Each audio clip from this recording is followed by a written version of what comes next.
बुलबुल नाम का एक गांव हुआ करता था।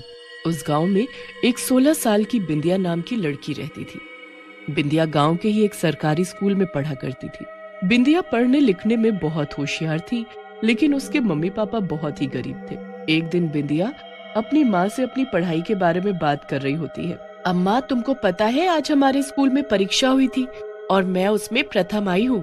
अरे वाह मेरा बच्चा, बहुत बढ़िया, तुम तो बहुत ही होनहार हो। आज मैं तुम्हारे लिए एक अच्छा सा घी का पराठा बना कर देती हूँ। ओहो अम्मा, आप हर बार मुझे घी वाले पराठे से बहला देती हो। आज मैं तुम्हारी बातों में नहीं आऊंगी। तभी बिंदिया के पापा वहाँ आ जाते हैं। बाबा, मुझे आगे पढ़ना है, मैं और पढ़ना चाहती हूँ, मैं कॉलेज जाना चाहती हूँ और क्या करना चाहती हूँ, फिर आप दोनों को मैं पूरी दुनिया घुमाना चाहती हूँ। अरे वाह, मेरी बेटी के इतने बड़े बड़े ख्वाब हैं। मैं तो तुमसे बहुत खुश हूँ। मुझे तुमसे कुछ नहीं चाहिए। मुझे कुछ नहीं पता, बस मैं आगे पढ़ना चाहती हूँ। मेरी बच्ची, मुझे माफ कर दो, मैं तुम्हें आगे नहीं पढ़ा सकता। मेरे पास इतने पैसे नहीं हैं जो मैं तुम्हें आगे पढ़ा सकूं। तुम्हारे ख्वाबों को ना पूरा करके मुझे भी बहुत बुरा लगता है, पर मैं क्या करूं?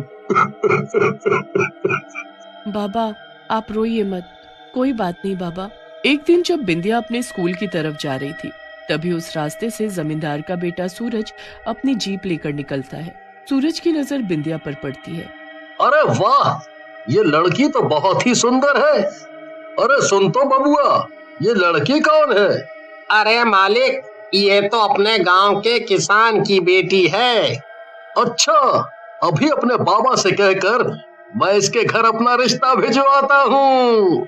कुछ ही दिनों में सूरज अपने जमींदार पापा के साथ बिंदिया के घर अपना रिश्ता लेकर जाता है। हमें आपकी बेटी बहुत पसंद है। हम चाहते हैं कि हम आपकी बेटी बिंदिया को अपने घर की बहू बना लें। अरे जमींदार बाबा, हमारे तो भाग खुल गए जो आप हमारे घर रिश्ता लेकर आए। हमारी तरफ से ये रिश्ता तय है। बिंदिया की शादी सूरज के साथ तय हो जाती है, लेकिन बिंदिया इस बात से खुश नहीं होती। बिंदिया की शादी सूरज के साथ हो जाती है, लेकिन उसको शादी के बाद में पता चलता है कि सूरज को नशे की लत थी। सूरज हर रात को अपने दोस्तों के साथ शराब पीकर आता था। बिंदिया जब सूरज को शराब छोड़ने को बोलती थी तो सूरज उसे डांटने लगता था। सुनो जी, आप ये शराब न पिया कीजिए, इससे आपकी तबीयत खराब हो सकती है। ओ बिंदिया, मैं यहाँ तुझे अपने ऊपर हुक्म चलाने के लिए नहीं लाया हूँ। तू अपना काम से काम रखा कर। एक दिन बिंदिया की दोस्त शालिनी उससे मिलने आती है। अरे बिंदिया, तू तो शादी के बाद बड़ी कमजोर हो गई है। जमींदार साहब तेरा ख्याल नहीं रखते क्या? ऐसी कोई बात नहीं है शालिनी, तू ये सब छोड़, तू मुझे ये बता कि स्कूल में पढ़ाई कैसी चल रही है? हाँ ना, स्कूल में सब सही है, पर तेरे बिना मेरा स्कूल में मन ही नहीं लगता। शालिनी, मुझे भी स्कूल की और तेरी बहुत याद आती है, पर क्या करूं? मैंने एक बार सूरज जी से स्कूल जाने का पूछती हूँ। हाँ, तू पूछ लेना उनसे। अच्छा चल, अब मैं चलती हूँ, कल स्कूल में टीचर एक टेस्ट लेगी हमारा। बिंदिया अगले दिन ही सूरज से स्कूल जाने का पूछती है। सुनिए, वो मुझे आपसे पूछना था कि मैं स्कूल जा सकती हूँ? मेरी स्कूल की पढ़ाई अभी पूरी नहीं हुई है। क्या जरूरत है स्कूल जाने की? अब तुम्हारी शादी हो चुकी है, अपने घर पर ध्यान दो। ये स्कूल का भूत उतार लो अपने सर से। और वैसे भी तुम्हारी एक जमींदार के बेटे से शादी हो गई है, वो काफी नहीं है तुम्हारे लिए? बिंदिया को सूरज की बातों का बहुत बुरा लगता है। एक दिन सूरज की तबीयत बहुत खराब हो जाती है। वो जोर जोर से खांसना शुरू कर देता है और उसे खून की खांसी आनी शुरू हो जाती है। अरे कोई जीप लेकर आओ, सूरज जी को हॉस्पिटल लेकर जाना है। बिंदिया सूरज को हॉस्पिटल ले जाती है। डॉक्टर, आप प्लीज कुछ करिए, उनको बचा लीजिए। डॉक्टर सूरज को ठीक करने की बहुत कोशिश करते हैं, लेकिन उनकी हर कोशिश नाकाम हो जाती है। डॉक्टर सूरज को नहीं बचा पाते। इस खबर से जमींदार साहब बहुत रोते हैं। सूरज के मरने के बाद गांव वाले उसके शव का अंतिम संस्कार करने चले जाते हैं। तभी गांव की औरतें बिंदिया के पास जाती हैं। बिंदिया, तुम्हें हमारे साथ चिता के पास चलना होगा। लेकिन क्यों? क्योंकि तुम्हें सूरज की चिता पर सती होना पड़ेगा। सती? ये क्या होता है? अरे तुम्हें पता नहीं इस प्रथा के बारे में? ये तो हमारे गांव में कब से चलती आ रही है। इसमें पति की मौत होने पर पति की चिता के साथ ही उसकी पत्नी जल जाती है। क्या? लेकिन ऐसा क्यों हो रहा है? ये तो गलत है, मैं ये सब नहीं करूंगी। गांव की औरतें बिंदिया की एक नहीं सुनती और उसे जबरदस्ती सूरज की चिता के पास ले जाते हैं। बिंदिया जोर जोर से चिल्लाती है मगर उसकी कोई नहीं सुनता। फिर बिंदिया चिता पर बैठकर तड़पते हुए जल जाती है। बिंदिया को आत्मा की शांति नहीं मिलती, इसलिए वो एक चुड़ैल बन जाती है। इन लोगों ने मेरे साथ बहुत बुरा किया है, अब मैं इन्हें नहीं छोड़ूंगी। मैं इन सब की सोच को बदल कर रहूंगी। इन गांव वालों ने मुझे आग में जलाया था ना, अब मैं इन्हें आग लगा कर दिखाऊंगी। एक दिन गांव का एक आदमी रात को खेत से घर वापस जा रहा होता है। चुड़ैल पेड़ पर बैठी उस पर नजर रख रही होती है। ये रहा मेरा पहला बकरा, अभी इसे पकड़ती हूँ। चुड़ैल अपना भेष बिंदिया में बदल लेती है और उस आदमी के पास आकर खड़ी हो जाती है। आदमी उसे देखने के लिए उसके पीछे जाता है। चुड़ैल और आगे चलती है। चुड़ैल जैसे ही पीछे मुड़कर उस आदमी की तरफ देखती है तो वो आदमी बहुत डर जाता है। चुड़ैल उस आदमी को अपने पीछे चलाते चलाते उसे एक जंगल ले आती है और बिंदिया से अपना भेष चुड़ैल में बदल लेती है। ये तो चुड़ैल है। अरे ये तो मुझे मार देगी। चुड़ैल उसे खींचकर ले जाती है और अपने आसपास एक आग का बिस्तर बना देती है और उसके साथ जात के बैठ जाती है, जिससे वो आदमी मर जाता है। अरे वाह, चलो गांव से एक बकरा तो कम हुआ। अब ऐसे ही एक एक करके मैं सबको जला दूंगी। ऐसे ही करते करते चुड़ैल गांव के बहुत सारे लोगों को जला देती है। पूरे गांव के लोग और गांव का जमींदार बहुत चिंता में होते हैं कि आखिर गांव के इतने सारे लोग कैसे मर रहे हैं। एक दिन ऐसे ही एक रात को एक आदमी घूम रहा था। वो शराब के नशे की वजह से होश में नहीं था। अरे ये आदमी तो पहले ही नशे में धुत है, इसको पकड़ना आसान होगा। चुड़ैल अपने आप को इंसान के भेष में बदलकर उसे पकड़ने की कोशिश करती है और उसे खींचकर जंगल ले आती है। जैसे ही चुड़ैल अपना भेष बदलती है वैसे ही वो आदमी घबरा कर भाग जाता है और चुड़ैल उसे नहीं पकड़ पाती। वो आदमी सुबह होते ही जमींदार को सब बता देता है। मैं तुम्हारी बात कैसे मान लूं? क्या पता तुम नशे में धुत थे, इसीलिए तुम्हें वहम हुआ हो। अरे मालिक, आप आज रात को ही देख लीजिएगा। चलो ठीक है, देख लेंगे हम रात को। रात को जब जमींदार उस आदमी के साथ देखने जाता है कि हर रात को वहाँ कौन सी चुड़ैल आती है, चुड़ैल उन दोनों को देख लेती है।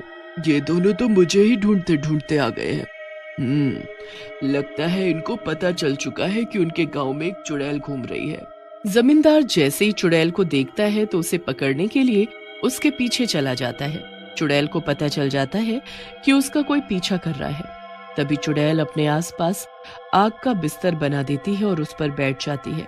अरे जमींदार बाबू, याद है आपको?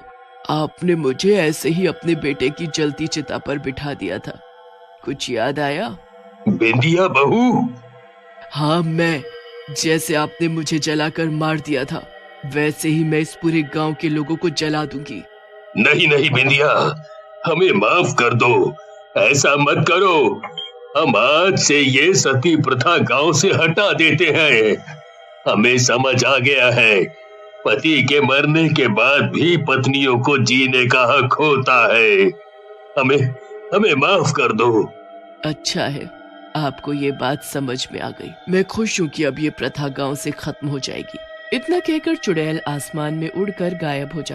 एक समय की बात है जब रामलाल अपने परिवार के साथ बड़ी खुशी खुशी जीवन बिता रहा था। रामलाल के घर में उसकी पत्नी शीला और उनका 5 साल का बेटा मन्नू रहता था। मन्नू अपने माँ बाप का बड़ा ही लाडला बेटा था। वो रोज सुबह सुबह अपने बाबूजी से एक फरमाइश करता और शाम को आते वक्त वो उसके लिए जरूर लेकर आते थे। एक दिन की बात है जब राजू ने अपने बाबूजी से गुलाब जामुन खाने की फरमाइश की। बाबूजी, मेरा गुलाब जामुन खाने का बहुत मन कर रहा है, आप शाम को आते वक्त जरूर लेकर आना। हाँ बेटा, मैं जरूर लेता आऊंगा। आज तक ऐसा कभी हुआ है क्या तूने कुछ मांगा और मैं ना लाया हूँ? नहीं, ऐसा तो कभी नहीं हुआ। तो बस फिर। मन्नू का गुलाब जामुन खाने का इतना मन कर रहा होता है कि उससे बिल्कुल सब्र ही नहीं हो रहा होता। वो स्कूल तो चला जाता है पर फिर पूरा दिन उसका ध्यान गुलाब जामुन में रहता है। जैसे ही छुट्टी होती है मन्नू फटाफट घर के लिए निकलता है। मन्नू घर आ जाता है और बेसब्री से अपने बाबूजी का इंतजार करने लगता है। देखते ही देखते रात हो जाती है। माँ बहुत देर हो गई, बाबूजी अभी तक आए नहीं। अरे कभी कभी उनको देर हो जाती है। आज उन्होंने सुबह ही बताया था कि वो अपने दोस्त के घर होते हुए आएंगे क्योंकि उनके बेटा हुआ है। मन्नू उदास हो जाता है और दूसरी तरफ रामलाल अपने दोस्त के घर से निकलकर मन्नू के लिए मिठाई की दुकान ढूंढ रहा होता है। अरे यहाँ तो सब दुकान बंद हो गई है, मैं बहुत ही लेट हो गया, अब क्या करूं? मन्नू तो गुलाब जामुन के लिए इंतजार कर रहा होगा, मुझे गुलाब जामुन तो लेकर ही जाने होंगे। रामलाल पूरे बाजार में ढूंढ लेता है, उसे कहीं भी कोई दुकान खुली नहीं मिलती। बड़ी देर में जाकर एक सुनसान रास्ते में रामलाल को एक मिठाई की दुकान दिखती है। रामलाल ये देख बड़ा खुश हो जाता है और जल्दी से उस दुकान पर जाता है। अरे भैया, आपकी दुकान अभी तक खुली हुई है? हाँ भाई, मैं तो रात को ही दुकान खोलता हूँ, दिन में तो मैं कुछ और काम करने जाता हूँ, पर इतनी रात को कौन मिठाई लेने आता होगा? आते हैं भाई, बहुत लोग आते हैं, तुम भी तो आए हो। हाँ ये बात भी है। हाँ तो बताओ कितने गुलाब जामुन चाहिए? 1 किलो पैक कर दो। दुकानदार 1 किलो गुलाब जामुन डब्बे में पैक करके रामलाल को दे देता है। रामलाल बड़ा खुश होता है कि आखिर उसे मन्नू के लिए गुलाब जामुन मिल ही गए।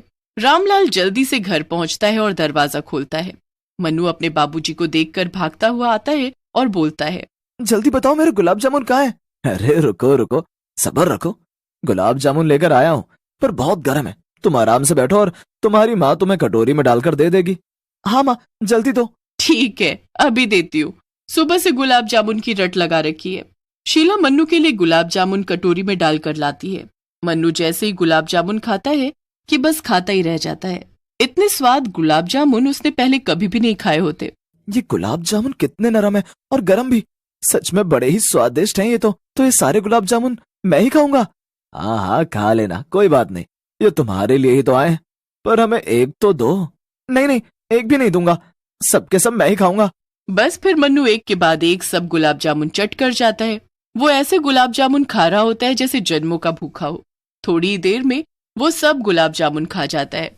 उसके माँ बाप को ये बड़ा अजीब लगता है। अब अगले दिन मन्नू फिर से अपने बाबूजी से बोलता है, बाबूजी वो गुलाब जामुन तो सब खत्म हो गए, आज आप आते वक्त और गुलाब जामुन ले आना। अरे नहीं बेटा, कल ही तो तुमने खाए है ना, मुझे गुलाब जामुन चाहिए, मतलब चाहिए। अच्छा अच्छा ठीक है, गुस्सा नहीं होते, मैं ले आऊंगा।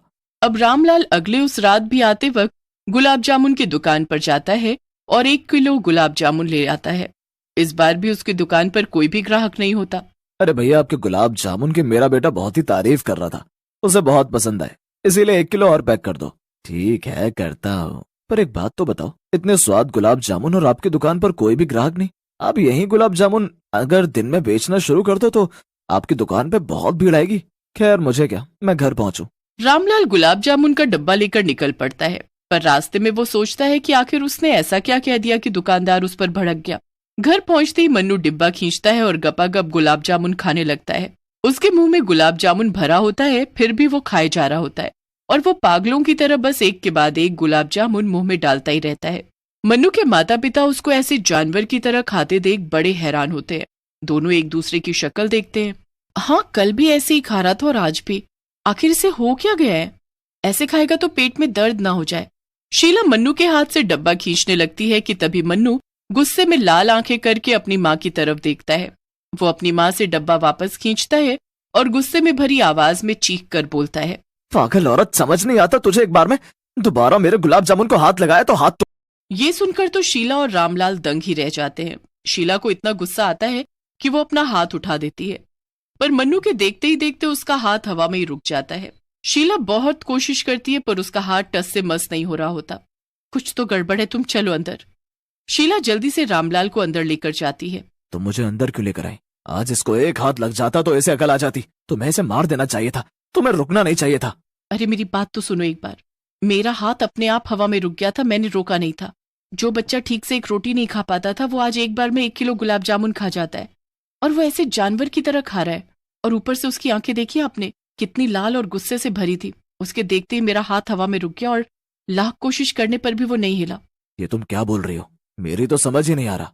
देखो देखो, हमारे बच्चे को कुछ हो गया है और ये ना कल से ही ऐसे कर रहा है। आज वो स्कूल भी नहीं गया, बस पूरे दिन एक ही जगह पर बैठा बैठा हिल रहा था। मुझे ना शक है कि ये सब इन गुलाब जामुन की वजह से ही है। मैं कल ही उस दुकानदार के पास जाऊंगा और उसको जब 2 थप्पड़ लगेंगे तब सच सच बताएगा कि क्या गड़बड़ है गुलाब जामुन में। अगले ही दिन रामलाल वहां पहुंच जाता है पर उसे वहां कोई दुकान ही नहीं दिखती। अरे यही तो थी वो दुकान, कहाँ गई? अरे भैया क्या हुआ, क्यों परेशान घूम रहे हो? अरे बाबा यहाँ एक गुलाब जामुन की दुकान थी पर पता नहीं कहाँ गई। अरे भैया तुम क्यों उस दुकान के बारे में पूछ रहे हो? क्या हो गया? जब से मेरे बेटे ने इसकी दुकान के गुलाब जामुन खाए वो पागल सी हरकतें कर रहा है। हे भगवान, ये क्या अनर्थ हो गया। और किसी ने तो वो गुलाब जामुन नहीं खाए। नहीं, बस उसी ने खाए। पर आप ऐसे क्यों बोल रहे हो, क्या बात है? वो एक भूत की गुल बजाऊ की दुकान है। वो बस रात के 12 से 4 बजे तक ही खुलती है। जो भी कोई उस दुकान के गुलाब जामुन खा ले वो तो बस समझो गया काम से। ये आप क्या बोल रहे हैं बाबा? मेरे बेटे ने तो उसके इतने सारे गुलाब जामुन खा लिए। अब मैं क्या करूं? कैसे अपने बेटे को ठीक करूं? कुछ बताओ बाबा, मेरी मदद करो। मैं तुमको एक पता देता हूँ और तुम सीधे वहां जाओ, जो एक बहुत बड़ा तांत्रिक है। अब बस वही तुम्हारे बेटे को ठीक कर सकता है। रामलाल बाबा से पता पूछकर उसी वक्त उस तांत्रिक के पास जाता है और उसे सारी बात बताता है। ये कोई ऐसा वैसा भूत नहीं है, पर तू चिंता मत कर, मैं इसे आज रात ही कैद कर लूंगा। बस तू जब तक अपने बेटे का ध्यान रख। रामलाल घर आता है तो मन्नू एक जगह पर बैठा बैठा जाने क्या मन में बड़बड़ा रहा होता है और बस हिले जा रहा होता है। आप आ गए? क्या बोला उस गुलाब जामुन वाले ने? रामलाल शीला को सब बताता है और शीला वहीं रोना शुरू कर देती है। उसे मन्नू की बड़ी फिक्र होने लगती है। रात को सब लोग वहीं दुकान के पास पहुंच जाते हैं। मन्नू अभी भी अजीब हरकतें कर रहा होता है। शीला और रामलाल मन्नू को एक जगह लेकर बैठ जाते हैं। उसके बाद तांत्रिक उस भूत की गुलाब जामुन की दुकान पर जाता है। बहुत हो गया तेरा ये खेल, मुझे पता है तू कौन है। चल अपने असली रूप में और मेरा सामना कर। दुकानदार जोर जोर से हंसने लगता है और हंसते हंसते वो अपने असली भूत वाले रूप में आ जाता है। भूत हंसता रह जाता है। तांत्रिक अपनी थैली से थोड़ी सी भभूत निकालता है और फिर मंत्र पढ़कर उसे उस भूत पर फेंकता है, पर उससे भूत पर कोई भी असर नहीं होता। ये देख भूत और जोर जोर से हंसने लगता है। तांत्रिक सोच में पड़ जाता है। मैं तुझसे हार गया और तू जीत गया, पर मैं भी खाकर देखना चाहता हूँ कि आखिर क्या है तेरे इन गुलाब जामुन में जिसे खाकर सब तेरे वश में हो जाते हैं। मैं भी देखूं कि मैं तेरे वश में होता हूँ या नहीं। हाँ देख ले, पता चल जाएगा। तो दे दे सारे गुलाब जामुन मुझे। भूत तो सारी दुकान के गुलाब जामुन उस तांत्रिक को पैक करके दे देता है। शीला और रामलाल ये सब देखकर बड़े हैरान होते हैं कि आखिर तांत्रिक ऐसा क्यों कर रहा है। तांत्रिक सारे गुलाब जामुन लेकर सबको वहां से चलने को कहता है। तांत्रिक की बात मान सब वहां से निकल पड़ते हैं। तांत्रिक फिर एक कब्रिस्तान में आ जाता है। वहां जाकर वो एक एक गुलाब जामुन सबकी कब्र के ऊपर रख देता है। उसके बाद सारे भूत गुलाब जामुन की खुशबू से बाहर आ जाते हैं और गुलाब जामुन खाने लगते हैं। उसके बाद भूत और गुलाब जामुन मांगते हैं। और गुलाब जामुन चाहिए तो तुमको पहले मेरा कहना मानना होगा। तांत्रिक की बात मानकर सब भूत मन्नू को गुलाब जामुन बेचने वाले भूत के वश से आजाद कर देते हैं। मन्नू एकदम ठीक हो जाता है। उसके बाद तांत्रिक सबको उस दुकान की तरफ भेज देता है। सारे कब्रिस्तान के भूत गुलाब जामुन की दुकान पर पहुंच जाते हैं। सारे भूत उस दुकानदार भूत से इतने गुलाब जामुन बनवाते हैं कि उसकी हालत खराब हो जाती है। जब वो भूत और गुलाब जामुन बनाने से मना कर देता है तो बस सब भूत गुस्से में आकर उसको पकड़ लेते हैं और उसे गरम कढ़ाई में डालकर तल देते हैं और उसे मार देते हैं।